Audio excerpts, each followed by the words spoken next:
want to do a little update on the Anbernic RG505 that I picked up used. I actually picked this up for about $60-70 from Goodwill. It actually didn't work. It needed to be charged, and it needed to be reformatted, and I basically flashed it with Gamma OS and put some ROMs on it for testing, and works out really well. I want to show you some of the stuff that I have been playing. I've been playing it multiple hours a day.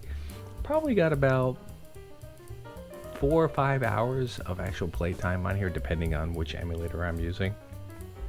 I also updated this not only to Gamma OS, but Gamma OS 1.5, and then upgraded it to 1.5.1. So that's currently what it's running now. In addition, I have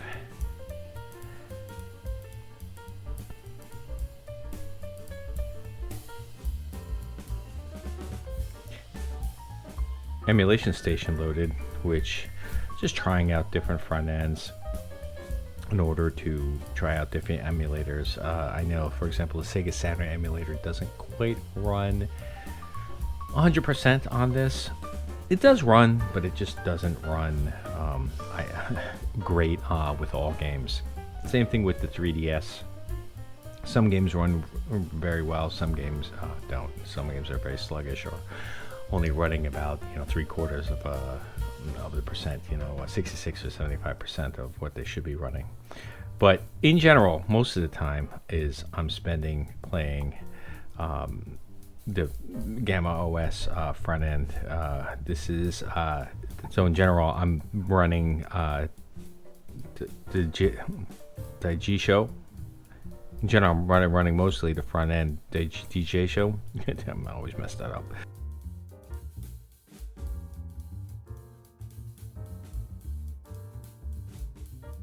And in general, it runs good. There's some things, again, I don't like about it. I don't like the scraper. I mean, it really is kind of a pain in the butt to get it just right and to get everything downloaded. Some things just don't want to download. They just do not, no matter what I do.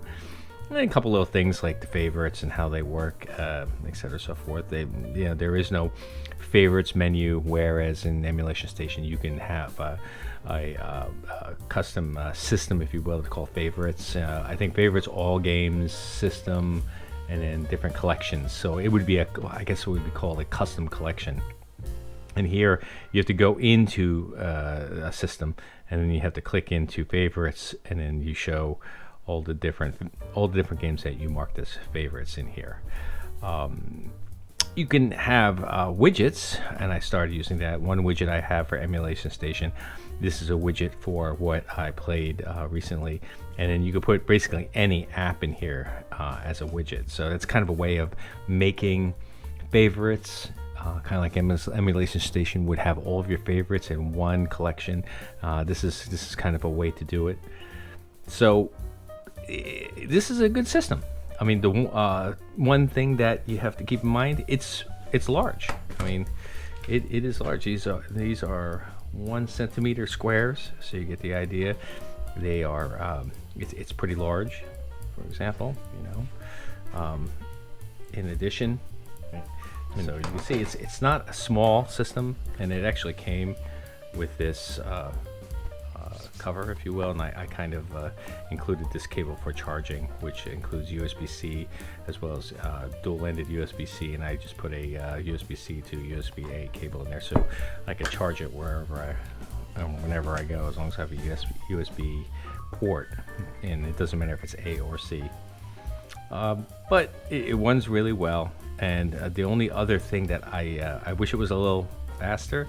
I know you have the Anbernic 556, which is instead of a 5-inch diagonal screen, it's a 5.5-inch diagonal screen. So it would come from my thumb, pretty still up here. So if you think this is big, which I think this is fairly big for being portable, the 556, which is running even faster Android system, is even bigger screen.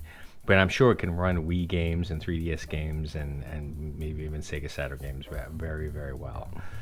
So, Atari 2600 games, they run fantastic. I'm just going to quickly go through all the systems. 5200 games run great. 7800 games run great, and the controls run very, very well. ColecoVision runs good, but ColecoVision and Television, they have the issue with the game number pad, and it emulates that by you hit the corner button, and it brings up a little menu pad in the corner where you can hit. ColecoVision's usually, it's really just picking what system that you want to play, and then how many players, for example, whereas in Television, you usually have an overlay, and that's a little bit more. But once you figure out what the overlay is or what you need it for, and I'll give you an example like Treasure of Tarman. That's kind of important. You kind of need that overlay for different items. Some games aren't really that playable, like Disc of Tron or Deadly Discs, because you need to use the buttons to actually fire or throw your disc. And yeah, so that's almost unplayable, and that's mostly because of controls. Dreamcast runs very, very well. Game Gear, Game Boy Advance, Game Boy Color run well. GameCube runs very, very well. GameCube runs surprisingly well, just like Dreamcast runs surprisingly well. Genesis, Game & Watch run very well. Game & Watch is basically the Nintendo in the 80s, kind of like I'm trying to think of the Liquid Crystal LCD games, for example, or the fluorescent games,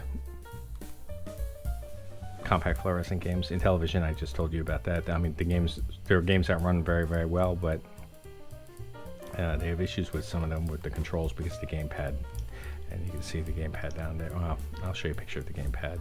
It's much different. Jaguar doesn't run very well, but I think it has to do with the emulator more than anything else. I don't think the emulator is quite optimized yet for gameplay, but I'm not a Jaguar person myself, so it doesn't really matter. It's more for completion of getting everything running. Lynx runs great. MAME runs very well as Neo Geo arcade games. I have a bunch of Neo Geo games that I enjoy, and they run great, mostly from the 80s, but for example, some of the 90s ones work fine. As well as games like I think I have Daphne in here also, which is like the Space Ace and Dragon's Lair, for example. They run good too. Sega Master System runs great. Nintendo 64 runs surprisingly well. I booted it up. Every single one of them that I booted up, including Conker's Bad Fur Day, runs fine. Nintendo DS runs surprisingly good. I like a lot of the DS games, like Advance Wars, Dual Strike, which is the one I'm currently playing right now, putting a lot of time into. Neo Geo CD, they run great. NES, it runs great. Neo Geo Pocket runs great. Negative Box Odyssey 2 runs great. PS2 runs good. So far, so good. I only tried a handful of games, with the ones that I did run, Ico, Katamari, Vice City, for example, they run very well. PSP runs fine. Some of the games, God of War, and this is not a RetroArch emulator on here. It's an external emulator, but that runs fine. PSP Minis run fine. PlayStation runs fine. Sega Saturn, this is the one I got to work on. I got to work on this one. I wish I had it more tweaked in. I mean, it's like 90%, 80-90% there. So I got to mess with that a little bit more. I really want to get that working, because there's a bunch of good Sega Saturn games that I like to play. 30TX runs great. Sega CD runs great. SG-1000 runs great. Super Nintendo runs fantastic. Super Graphics, 4 games in there that run good. TurboGrafx 16 and TurboGrafx CD, they run great. Vectrix, I had issues with on certain games, and certain games run well. This one I gotta play with a little bit more. It's more of a configuration issue with the controls. For example, maybe tweaking the emulator a little bit more. Virtual Boy runs great. Wii games actually run surprisingly good. Some it needs tweaking. For example, in here you have to go in here, especially the 3DS, for example, system. Same thing. You have to put in the Vulkan renderer. Once you do that, it runs very well. But then you get some random crashes every now and then. It's rare, but it does happen. And then it boots you right out of the emulator. So that may be an issue. Color Swan runs great. 3DS. Some games run great and some games don't. Surprisingly, the new Super Mario on the 3DS doesn't run 100%. It does run and it is playable, but you can tell that it's not quite there. Some games crash. Shovel Knight runs great, for example. I would expect that a game like that, pixel art type games, to run just fine. And there you go. And you can have just regular applications, for example, and you can have widgets. And as I said in the beginning, the widgets basically I use as kind of like a favorites menu, because you really don't have a favorites menu like Emulation Station in Gamma OS. You have favorites in each individual system and console, but you don't have it overall. An overall one. At least I haven't found one yet. So, for example, Atari 2600, I could go into library, and that brings up every single Atari 2600 game that you have. Or you can click into favorites here, or you can click into favorites here, for example. Oop, click, and there you go. Here are the favorites that I've put in there.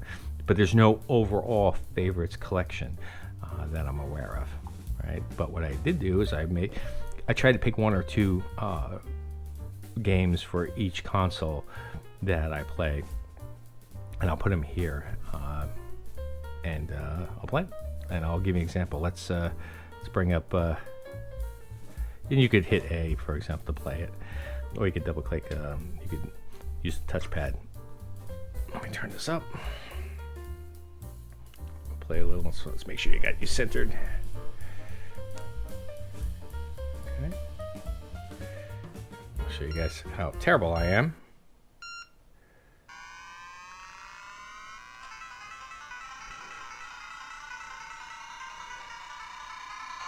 Oh, trying to play and look at the look at the camera at the same time. Sorry, guys.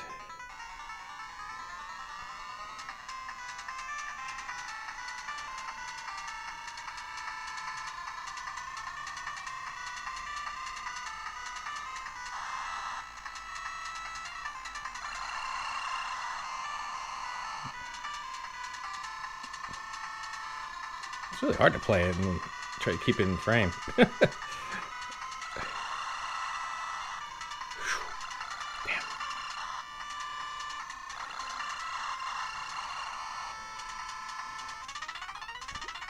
I pick it up. I pick it up. Got it. Oh, I do that all the time. Anyway, you get the idea. It works good. I can exit out. It's RetroArch. There you go. And close it out. So, of course, got to play this. I really got to play this through again. There you go.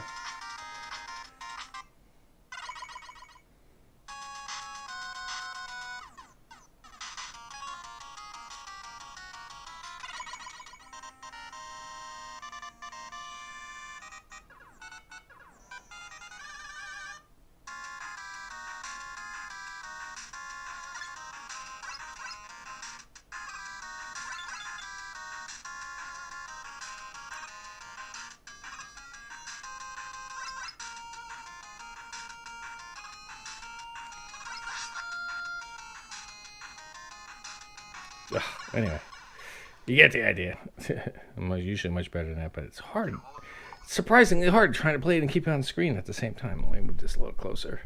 That might be a help. Anyway, you get NES works fine. Let's bring up PSP. This is one game I started playing. Now you see it brings up the external emulator. I think it's SSPP is the emulator. So this is PSP is the one where I'm not using the RetroArch engine. And there you go.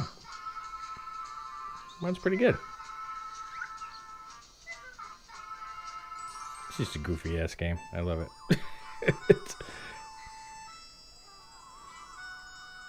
I wish I saved it.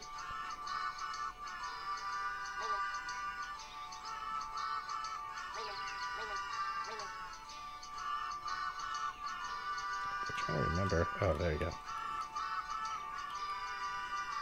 It's been a while.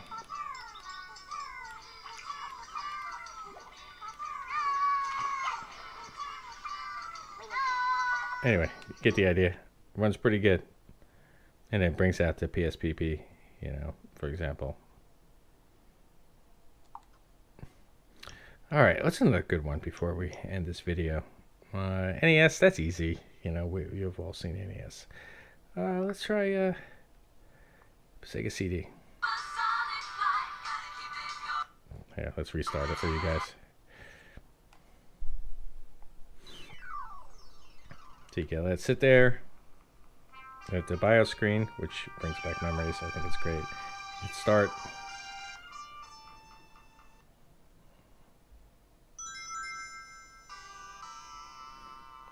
Runs pretty flawless.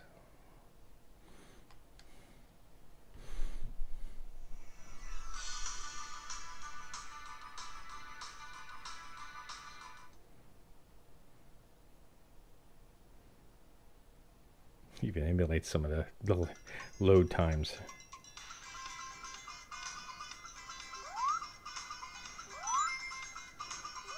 There you go.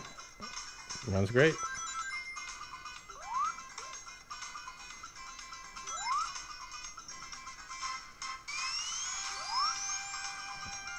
Anyway, you get the idea. Let's see, what's another good one? Yeah, I'll show that to you. It's 2600. It's a 2600 game, but it's such a good one. I love this game. I remember this blew my mind when this came out because I remember the original Pitfall, and then this came out. I was like, "What?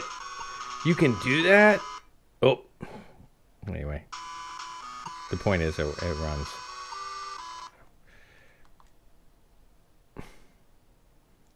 So that's a good game to play. The game works actually that's Dreamcast. I like using that one because it has a good version of Outrun, which I like. I like playing Outrun. And it's configured very well for the Dreamcast controller, which is good because you could use it with the analog stick down here. I don't want to... Crazy Taxi works. I don't want to bring it up because I'm sure it's going to give me a copyright strike for the music, which is some of the best parts of the game. I could probably mute it out, but I don't want to do that. Game Boy Advance runs really good. This is a game I started playing, Drill Dozer. So let me restart that. And I didn't know about this until I forgot. Was it Metal Jesus? I think who brought this up, and it's actually quite a good game. I only played a little bit of it, but I'm already hooked.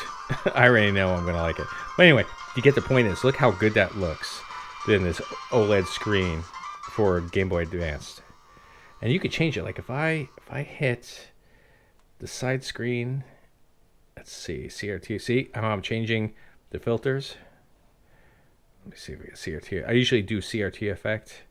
Here, I'll leave it at that one. The grid effect. Because otherwise you wouldn't normally have that. So pretty good. I guess you gotta set that for every game. There you run. Okay. Here's a game that I play often, and it is so nostalgic for me. Because my son used to play it. Dolphin emulator, Dolphin MMR. I have it configured so the BIOS runs. You could bypass that, but I don't want to bypass it.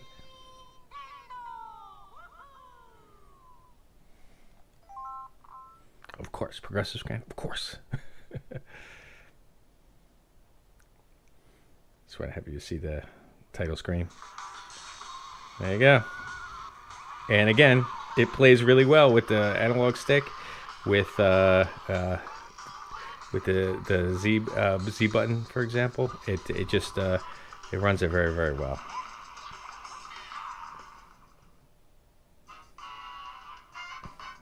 So again, GameCube games run surprisingly good. Let's see, Pikmin is another one I was running. Let's see, what's a good one that I can show you? Dreadnought Factor. Yeah, that's one I was playing. There it goes.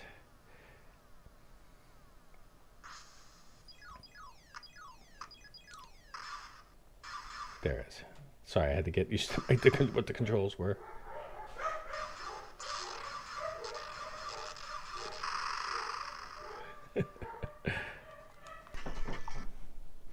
So, here's a MAME game that I love to play all the time.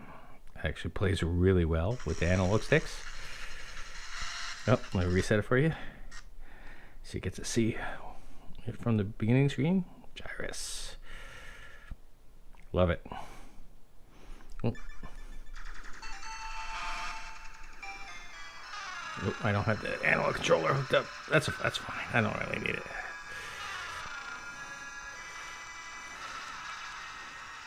Again, super hard to do this and keep it on camera because I gotta lift it up.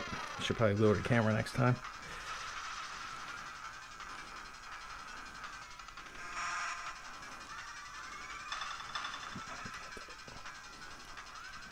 Okay, let me get to the stage and I'll end it because I can't stop playing when I start playing it.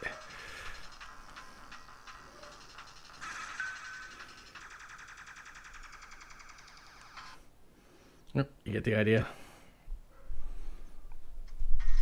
Fix the camera a little. Let's see, one other game. What do I want to show you? Oh, I'll show you the DS games. Here's what I'm playing right now. Dual Strike. And I'm using trying to remember, what is the emulator again? Oh, I'm losing my mind here. Options. Let's see. Help. Yeah, Drastic. There you go. That's what I'm using. Drastic Nintendo DS emulator, and it runs great. I mean, Drastic just runs fantastic. You have to set the dual screen just right for every game that you start. But once you do, it remembers it, and you don't have to worry. For example, I have it set here. See, it switches. There you go. You switch the screens.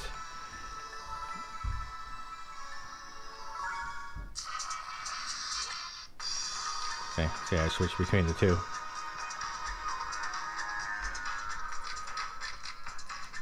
So, let's see where I'm at here. Yep. Mission 23. Almost towards the end. There you go. Anyway, you get the idea. So DS games run good. I have in here. What else? Maybe I'll show you. Let's show you Nintendo 64. We'll end there. No, I gotta restart it.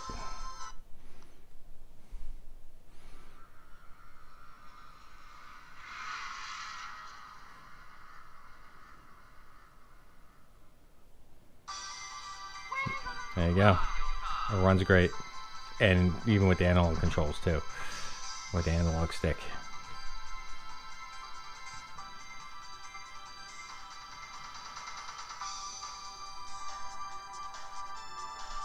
And I can hit the volume on the side.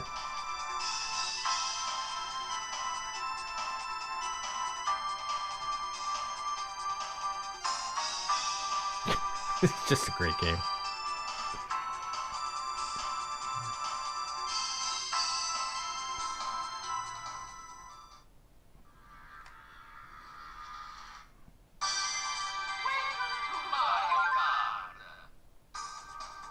There you go.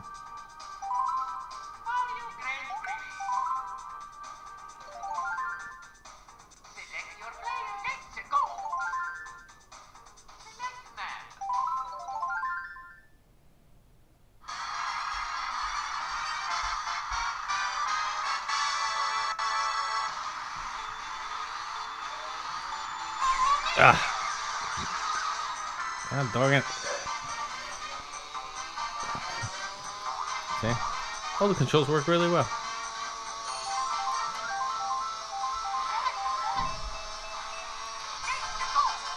Ugh. Oh, it's so hard to play. Oh, it's in camera, so I'm not even looking at the camera.